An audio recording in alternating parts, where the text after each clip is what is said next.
The X Zone Radio Show with Rob McConnell is largely an opinion talk show. All opinions, comments, or statements of fact expressed by Rob McConnell's guests are strictly their own and are not to be construed as those of the X Zone Radio Show or endorsed in any manner by Rob McConnell, REL-MAR McConnell Media Company, the X Zone Broadcast Network, its affiliated networks, stations, employees, or advertisers.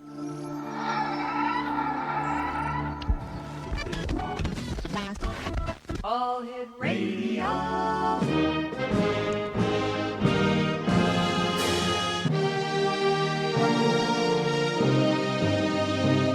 Welcome to the X Zone, a place where fact is fiction and fiction is reality. Now, here's your host, Rob McConnell.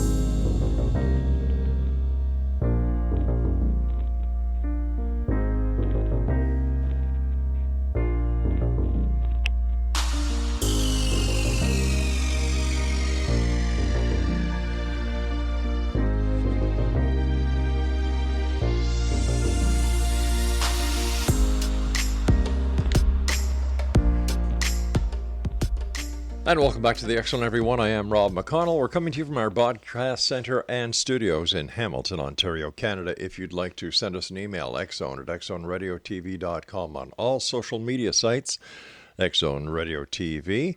And to find out about the programming we have available for you, 7/24/365 on the X Zone Broadcast Network, www.xzbn.net, and on the X Zone TV channel on Simul TV, www.simultv.com. My guest this hour is Paul Smith. He is the author of 3 books and was born in Cape Girardeau, Missouri. He was a 4-year-old mass communications major with an English major at Southeast Missouri State University. Today, Paul lives and works in Western Missouri, working on other books, movies, and screenplays. Paul's first book, MO41, The Bombshell Before Roswell, was well reviewed by readers and shown on the History Channel series Ancient Aliens in late August of 2016, and a featured segment on the Cape Girardeau UFO crash of April 1941. Coming this November, Paul's latest startling nonfiction book, JFK and the Willard Hotel Plot, The Explosive New Theory of Oswald in D.C. For more information on Paul, join him on Facebook at facebook.com/Cape Girardeau 1941 UFO Crash, America's First. And Paul, welcome to the X Zone. Well, thank you for having me on. It's a pleasure to be here. Never heard of Cape Girardeau. Tell me about it. It's a small town. In 1941, it was about 20,000 people. Today, it's about twice that, and it hosts my university, my alma mater, Southeast Missouri State University. My parents went to college there with the father of Sheryl Crow, the famous rock star. Mm-hmm. And her aunt was a sorority sister to my aunt at the university, and I went there in the 1980s. It's a fairly sleepy, conservative Christian community. It certainly was very much in 41, and it still is today, on the banks of the Mississippi River. Now, tell me about the alleged UFO crash of April 1941. The story seems to always begin with a letter written by a woman named Charlotte Huffman Mann. It circulated among UFO researchers in the 1990s, and they began showing up in Cape Girardeau and trying to learn more, and they didn't find out a whole lot. But it was a fascinating story. She said her grandparents told her the tale of how in 1941, in the month of April, probably, I've guesstimated April 12th, the night before Easter, a Saturday night, that a call came into the Huffman family home, and the Reverend William Huffman took the call and said to his family, there's been a plane crash outside of town. They need some spiritual comfort, and I'm going to do whatever I can to help, and took off in an unmarked car. And he came back later close to midnight, and he was pale and shaken, and the family asked him, what's going on? What's wrong with you? And he said, I'm going to tell you this story once, and then I'm never going to speak of it again. And apparently he lived up to his word. He said, you know that airplane crash, that the phone call and the airplane crash? Well, we got out there, this associate of the police department and I, And we found the flames and some wreckage, and the firemen, the police department, a couple of, or at least one FBI agent, a couple of reporters with big flash cameras. But it was not an airplane. It was not a cylindrical craft. It was circular shaped. It was grayish silver. It was cracked open.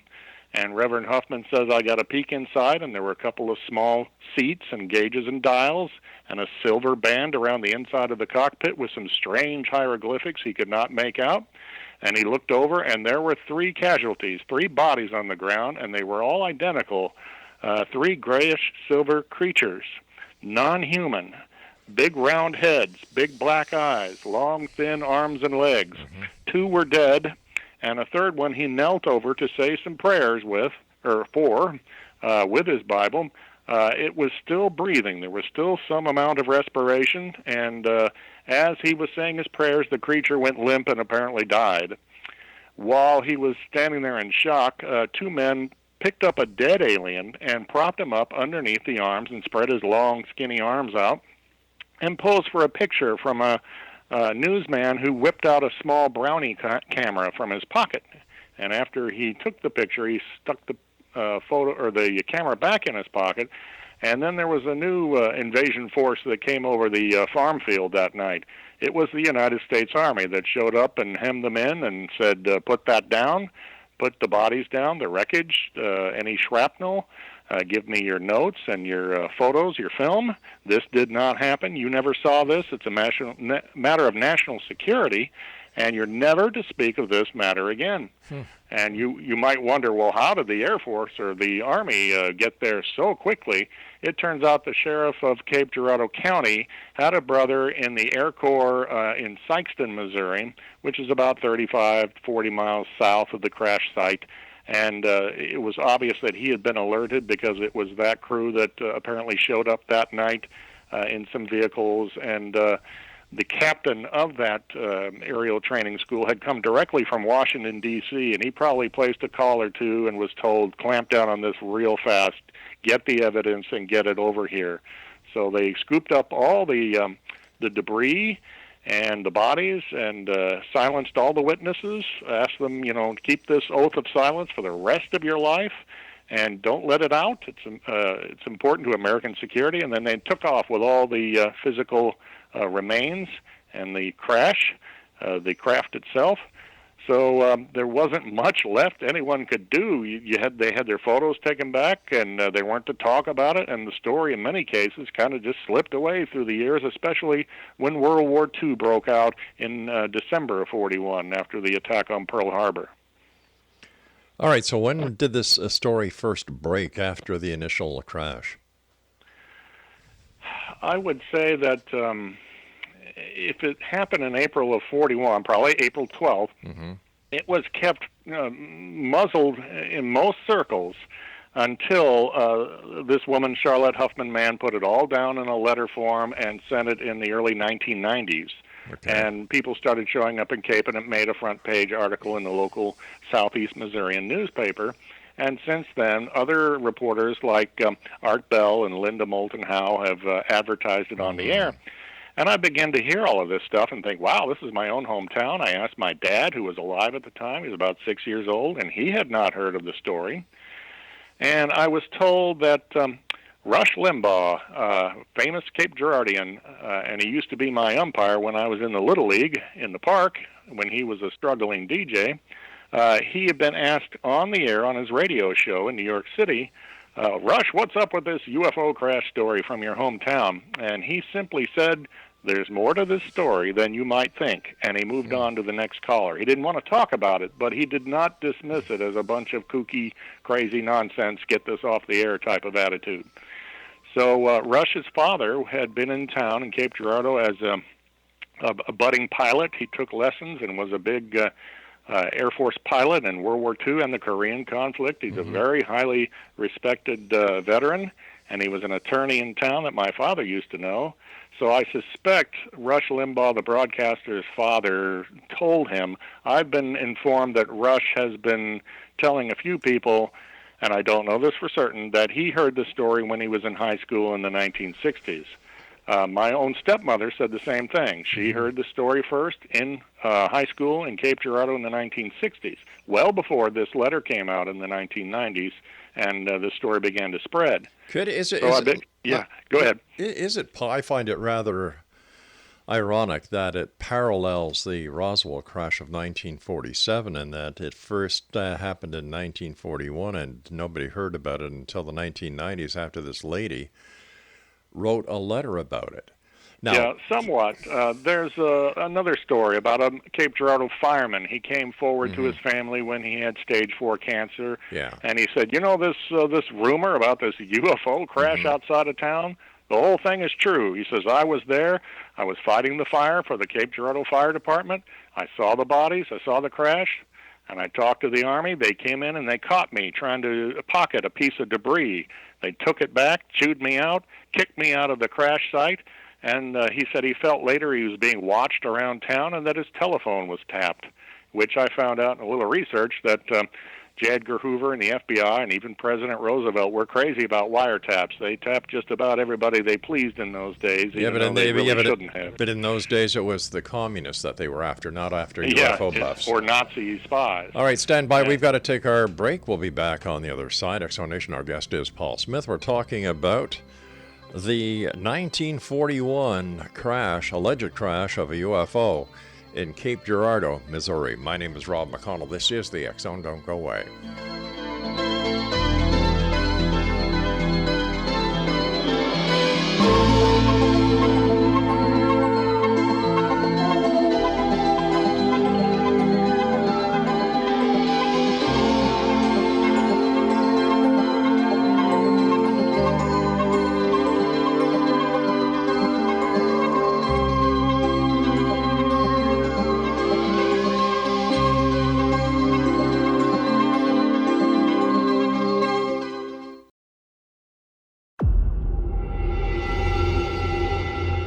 Whether you're a skeptic or a believer, join me, Rob McConnell, as together we'll investigate the world of the paranormal and the science of parapsychology here on the X Zone Radio TV show on XZBN and the X Zone TV channel on Simul TV. Since 1990, the X Zone Radio TV show has been the place where people dare to believe and dare to be heard. Together, we'll investigate UFOs, aliens, ghosts, Bigfoot, psychic phenomenon, lake monsters, conspiracy theories, government cover-ups, the truth embargo, alien abductions, ESP, haunted locations from around the world, and so much more. With over 28 years of broadcasting and more than 4,500 individual guests, the X Zone is truly a place where fact is fiction and fiction is reality, as evidenced by the credibility, integrity, and professionalism of the guests that we bring to our international audience. If you have seen a UFO, had a close encounter, seen a ghost, Bigfoot, lake monster, or a story that you would like to share or have investigated, contact me, Rob McConnell, by sending me your email to xzone@xzoneradiotv.com, or you can call toll-free 1-800-610-7035, extension 143, and on Skype, X Zone Radio TV. For more information on the X Zone Radio TV show with yours truly, Rob McConnell, visit www.xzoneradiotv.com or www.xzonetvchannel.com or simultv.com and xzbn.net. Until next we meet here in the X Zone from our broadcast center and studios in Hamilton, Ontario, Canada, always remember, X Zone Nation, keep your eyes to the sky and your heart in the light.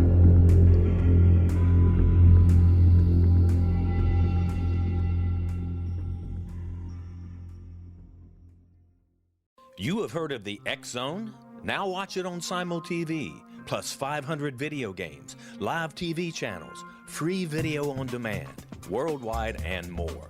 Does this sound like tomorrow's television? Well, it is, but you can have it today, right now. It is Simul TV. Simul TV offers what the others only wish they could provide. 15 exclusive channels like X Zone, sci-fi, and horror. We are worldwide. No other provider offers that. 500 built-in video games. No need to have an extra expensive system. We have them included. free video on demand, live streaming events from around the world, interactive online network, and much more. Tomorrow's TV today. Simul TV. Sound too good to be true? Well, it's not. You can have Simul TV today. Sign up at simultv.com. Do it today.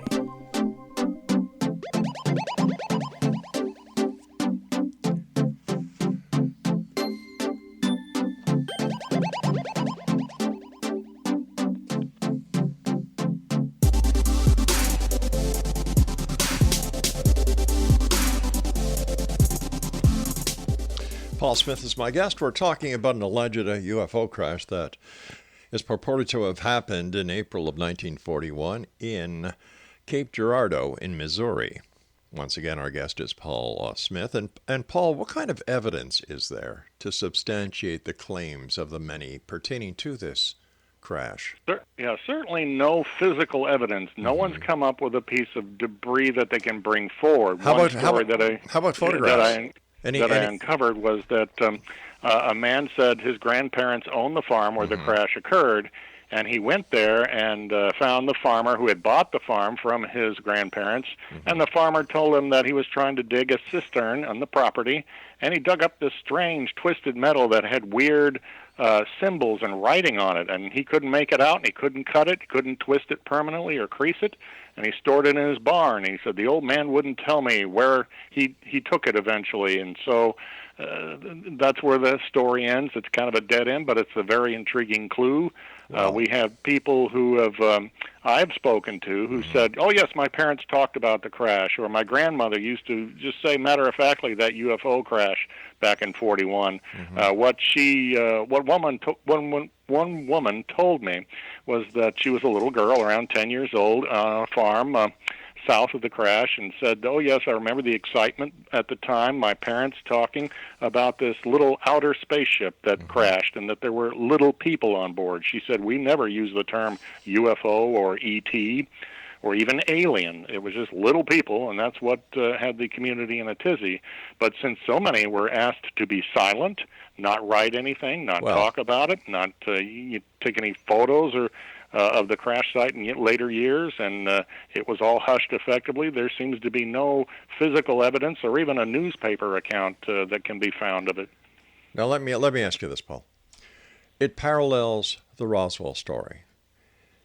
The alleged crash happens 50 years, and then people start talking about it based on a letter that was written by this woman, Charlotte. Once again, why do people? Wait a sec. Hold on. Heard about the crash in the 1960s. She doesn't know much about the letter business. All right, Paul.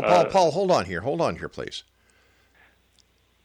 Even the 1960s, that's 20 some odd years later. Right. Why? It seems implausible to me as a former police investigator, based on the fact that there is no evidence, based on the fact that it was hushed for so many years, based on the fact there's no photographs. In my book, the fireman who was dying, who made a deathbed confession, doesn't carry any weight. So what is there to actually say that this really did happen, besides a lot of hearsay evidence?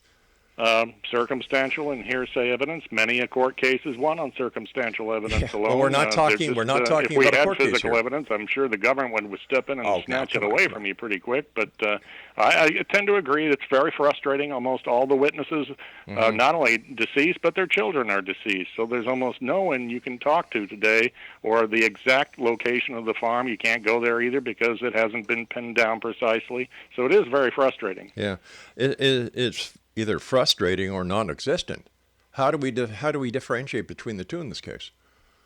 Well, I try to lay out the evidence for this, or the circumstantial case for this in my first book, and I got a number of responses from people on Facebook and emails, and I had some leftover data, so I created Three Presidents, Two Accidents as a sequel in later of 2016. Once again, very frustrating. People have these stories that one woman came to me and said, my grandmother was on her way to church, she said, and she stopped and talked to Reverend Huffman that next morning, and that he was pale and shaken and said he'd been to a crash site.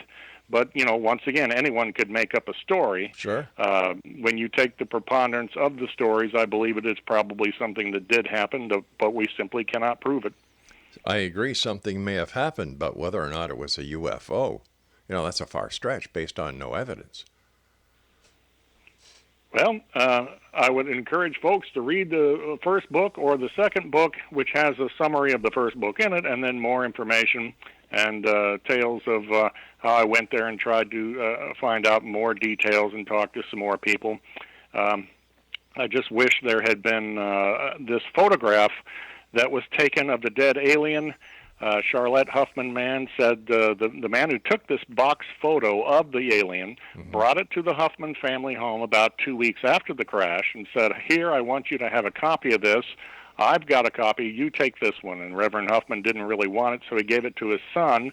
And the family used to pull it out and pass it around during private family parties. And Charlotte, as a little girl, saw it about a dozen times, and she said it was really creepy. It was, again, the big bulb-headed alien with big black eyes and a tiny little slit for a mouth and little nostril dots and long, thin arms and legs, 3 fingers and 1 thumb on each hand.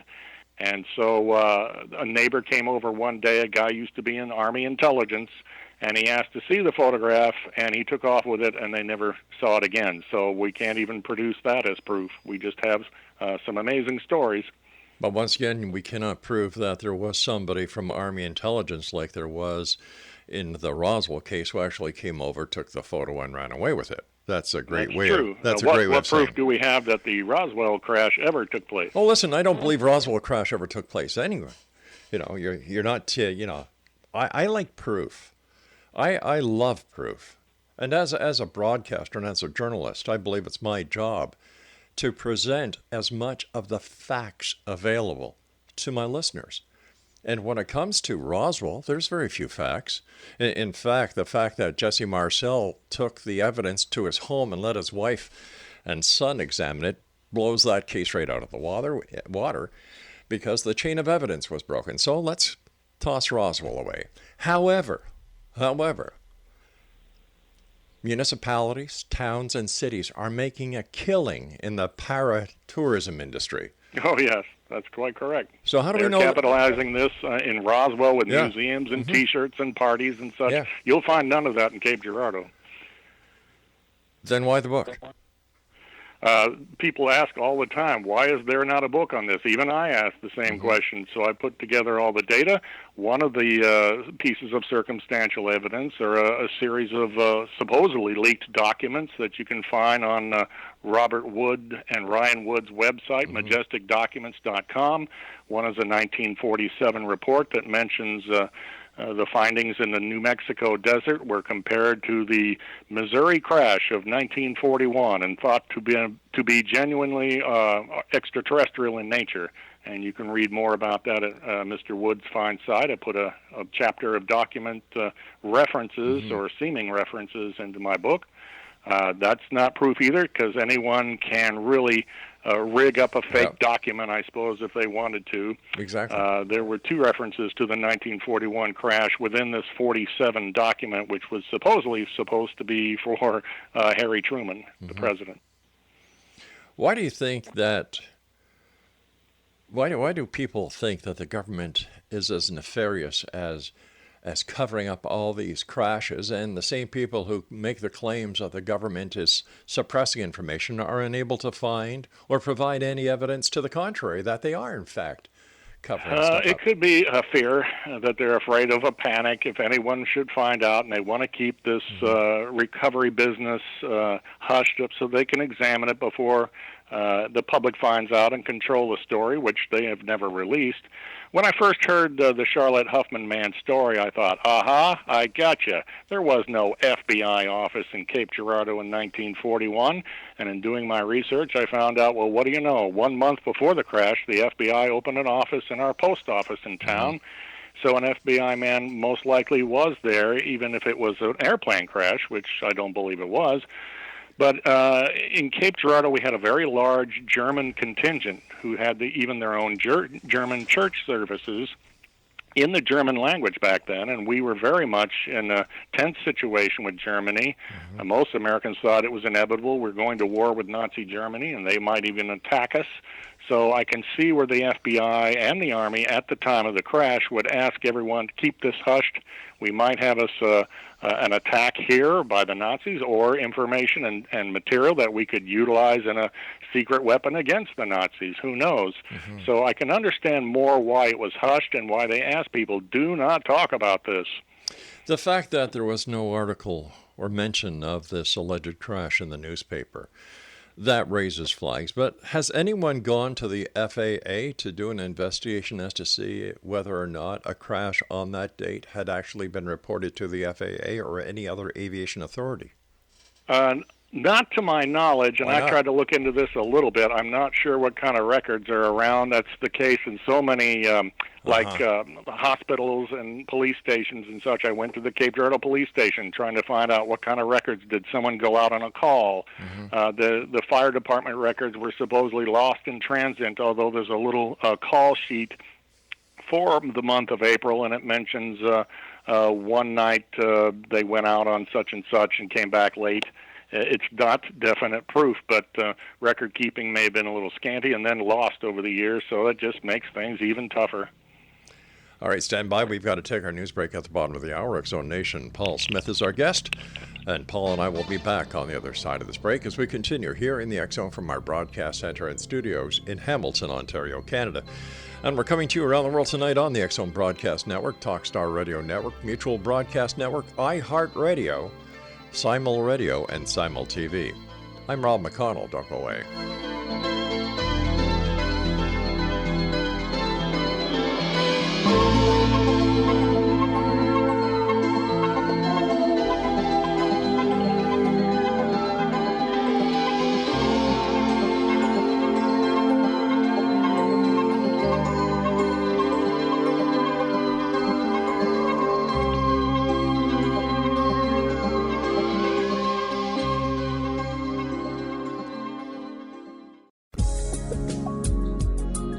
Broadcast studios in Hamilton, Ontario, Canada, to the world and beyond.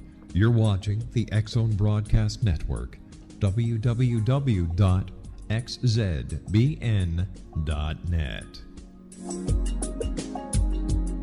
AVS Media Den. You have heard of the X-Zone? Now watch it on Simul TV, plus 500 video games, live TV channels, free video on demand, worldwide, and more.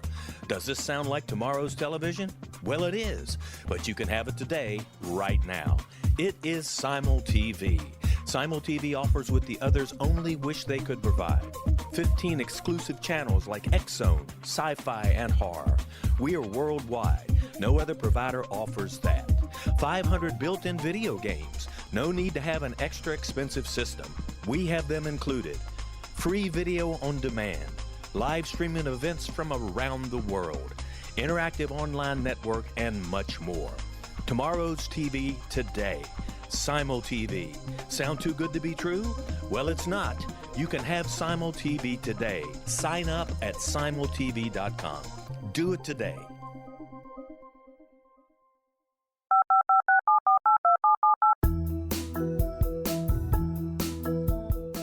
Did you know that when you're on the road with limited data or Wi-Fi, you can still listen to the X-Zone Radio Show with Rob McConnell, The Science of Magic with Gwilda Wiyaka, X-1, Dimension X, Space Patrol, and every minute of the X-Zone Broadcast Network by calling 213-401-0080, courtesy of Audio Now. No smartphone, app, or internet needed. It saves your data plan, and it's free if you have unlimited minutes. Call 213-401-0080 to listen on any phone, anytime, anywhere. Remember 213-401-0080 for the best of the paranormal, parapsychology, and sci-fi radio programming anywhere, 24/7, 365.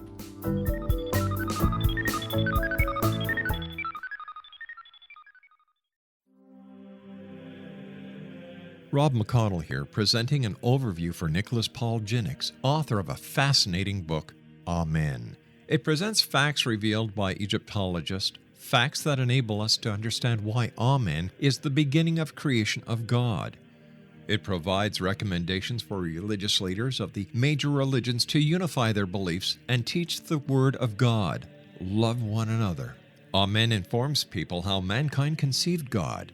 It was the Egyptians that developed the concepts of a soul, a hereafter, and Son of God. And finally, after the worship of many gods, they conceived the belief in one universal God, the maker of all there is. For more information, visit www.futureofgodamen.com. That's www.futureofgodamen.com.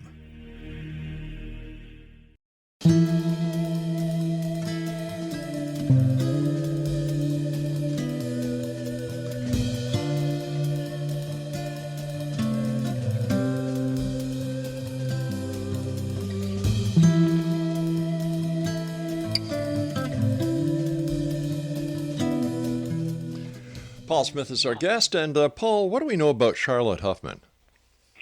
Very little. She lives in a small town in Texas and works for her church there. Her grandfather was a minister, and they had two sons, and one died in World War II, and her father was the other son who moved the family around, and they eventually settled in Kansas.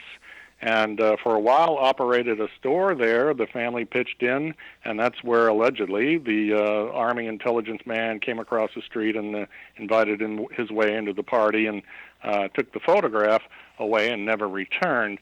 So beyond that, she's only given a limited little bit of interview some years ago, and I think her attitude is, I've told everything that I know. There's nothing much left to say. Hey, so her actual name is Charlotte Huffman. I'm sorry, I didn't get the third name. M-A-N-N, man. Ah, gotcha, okay. How did she get the information? You know, was she part of the Huffman family who was actually involved in this at the very beginning? Well, they didn't want to tell her as a little girl, and she kept seeing this photograph of a dead alien, allegedly. Right. And so she badgered her grandmother, Floy Huffman, who lived into the 1980s but had cancer and was very ill, and she, Charlotte, felt it might be the end for her grandmother and that story might die out. She asked repeatedly, please tell me this story. What was this business about an alien crash? So the grandmother relented and told her everything that she knew, and she checked with her sister, who seemed to confirm some of the information, but her sister does not care to go forward. She prefers to remain private. So that Charlotte debated what to do and typed up this letter, and eventually found its way to some investigators like Leonard Stringfield and Stanton Friedman and Robert and Ryan Wood, who produced a sci-fi channel show called The Secret, Evidence That We're Not Alone, which featured about 2 minutes on Cape Girardeau, and so has Hangar 1 on the History Channel, and now a couple of years ago, Ancient Aliens. So there's a little bit of notoriety, and some other people have done a little investigating. I wish more people would get involved and really blow the case wide open. They're free to peruse my books from Argus Publishing and find out for themselves. But what happens if these people do the investigation and if the investigation proves that this never happened? It was all an urban legend. Well, no one's found that out yet. I haven't met anyone who said, oh, I looked into that. What a bunch of junk. Yeah. Everyone says it's intriguing and they'd like to know more. I wish that I could remember some quote. There was a famous Timothy Good is a famous British UFO investigator and author. And he said, judging from the facts, I believe the Cape Girardeau crash really did happen. It was the first one of these, and it was genuine. Now, once again, that doesn't prove anything, but it does bring a different perspective of a different researcher, investigator. But, they are all looking for material for books and TV documentaries, aren't they? They are, and 95% of anything you see on TV pertaining to UFOs is nothing but a bunch of bunk. You said Timothy Good said judging from the facts. What facts did Timothy Good have that I haven't heard tonight? Well, he worked with Robert and Ryan Wood in putting together the Sci-Fi Channel special, The Secret Evidence That We're Not Alone. Right. It ran about 15 years ago, so I don't know how much he dug into it, quite frankly. But I think judging on what he learned at the time, and hopefully he read my book years later, I have not made contact with him, so I guess you'd have to ask him. You know, I've had several conversations with Stanton Friedman, and not once has he ever mentioned to me the Gerardo UFO case. He came to Cape Girardeau and was asking some questions, went to the local newspaper office, as I understand it. I have never heard him downgrade or slam the story. I tried to contact him, but being a nobody at the time, and still a nobody now, I did not hear back from him. So once again, you'd have to contact him and ask him, see what he thinks, if you can get through. I will. What do you think the significance of this alleged case is? Why should it be pursued? I wish it was pursued so we could pin it down. Is it fact or is it fiction? We always need to know the truth on every matter. I mean, why look into, let's say, what's going on today with the FBI or judgeships in the Supreme Court and everything? We need to know information to make a solid opinion. Wait a second. How can you put the nomination of a Supreme Court justice in the same category? Because they are investigating that. The FBI is looking into it. We need to judge whether this man committed sexual assault crimes before we put him on the Supreme Court. We have to have all the facts before we make up our minds. They are allegations. They are allegations. They're allegations. The FBI will investigate a little. Let's hope the media does too, and we'll find out if the allegations are true or not. You see, the FBI does background checks. It doesn't investigate non-crimes. In order for an investigation to be conducted, Dr. Ford would have had to go to the Maryland Police Department where the crime occurred. Now, since there's no statute of limitations on the sexual type of allegation crime that Dr. Ford is making against Judge Kavanaugh, she could go there tomorrow, file a complaint. The complaint would be investigated, but all the FBI are going to do is another background check. They do not. So the FBI should not ask questions and not investigate. Is that what you're saying? They don't investigate. All they do in this case is a background check. It's the Federal Bureau of Investigation. Sir, what do you think they're getting their name from? They do not. We're getting way off course here and talking about a UFO crash. Well, you brought the judge into the UFO crash, not me, sir. Apparently mistakenly. Let's talk about something else. All right, or this interview could be over. Which do you want to talk about, UFOs, or you want to talk about Judge Kavanaugh? Well, sir, if you terminate the interview, then all our listeners will give you no credibility whatsoever. Oh, that's not true. I think they would really resent your snide attitude and your disrespectful attitude, sir, saying that 95% of all UFO cases are bunk. They are. You've developed an opinion without much fact. You are a skeptic, and that's quite clear. And therefore, this interview is over. There you go, Exxon. Another person who, when put into a corner, asked for proof, asked for some semblance of sanity. They run, they hide, because they are cowards. They live in a world of fantasy. They live in a world where, a little bit of information will get them to sell books.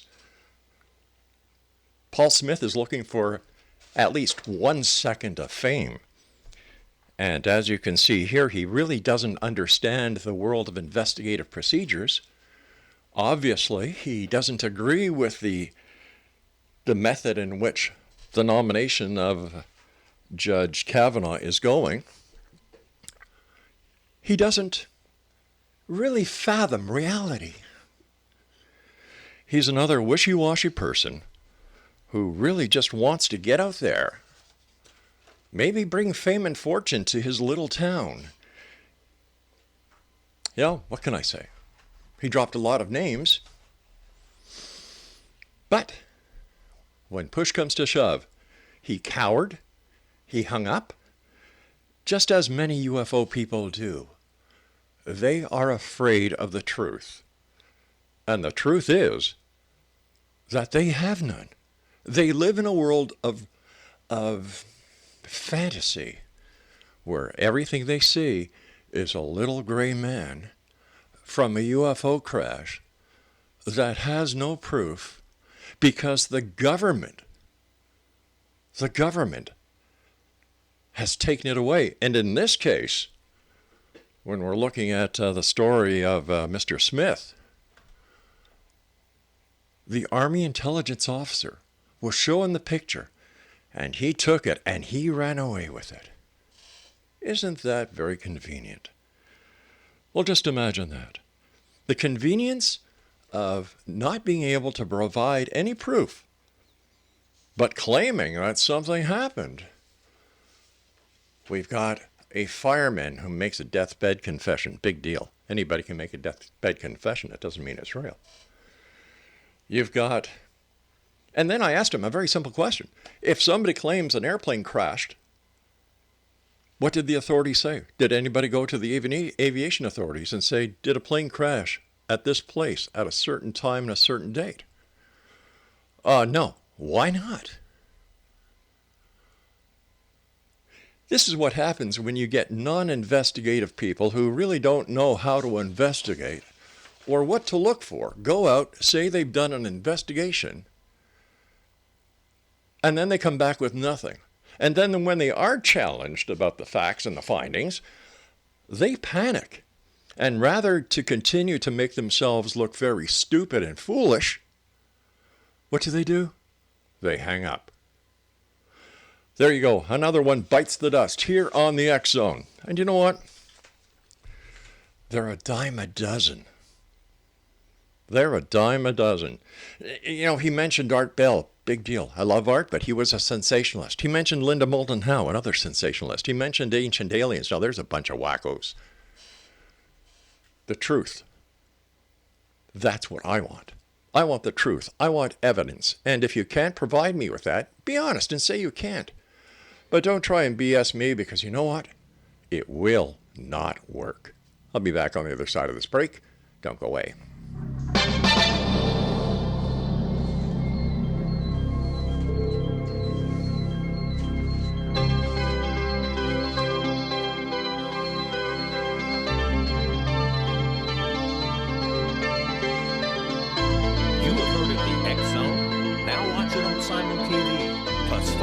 Video games, live TV channels, free video on demand, worldwide, and more. Does this sound like tomorrow's television? Well, it is, but you can have it today, right now. It is Simul TV. Simul TV offers what the others only wish they could provide. 15 exclusive channels like X-Zone, Sci-Fi, and Horror. We are worldwide. No other provider offers that. 500 built-in video games. No need to have an extra expensive system. We have them included. Free video on demand. Live streaming events from around the world. Interactive online network, and much more. Tomorrow's TV today. Simul TV. Sound too good to be true? Well, it's not. You can have Simul TV today. Sign up at simultv.com. Do it today.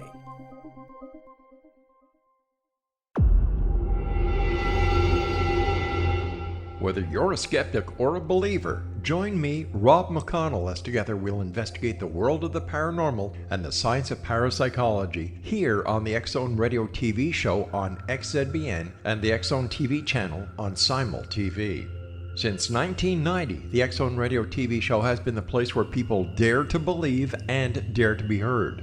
Together, we'll investigate UFOs, aliens, ghosts, Bigfoot, psychic phenomena, lake monsters, conspiracy theories, government cover-ups, the truth embargo, alien abductions, ESP, haunted locations from around the world, and so much more.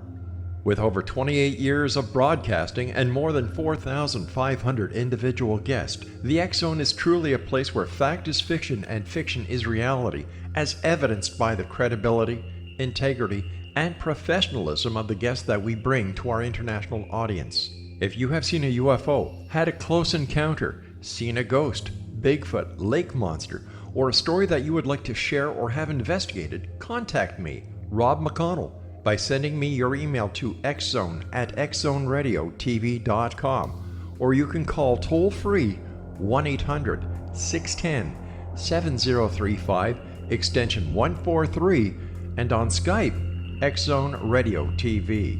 For more information on the X-Zone Radio TV show with yours truly, Rob McConnell, visit www.xzoneradiotv.com or www.xzonetvchannel.com or simultv.com and xzbn.net. Until next we meet here in the X-Zone from our broadcast center and studios in Hamilton, Ontario, Canada, always remember, X-Zone Nation, keep your eyes to the sky and your heart in the light.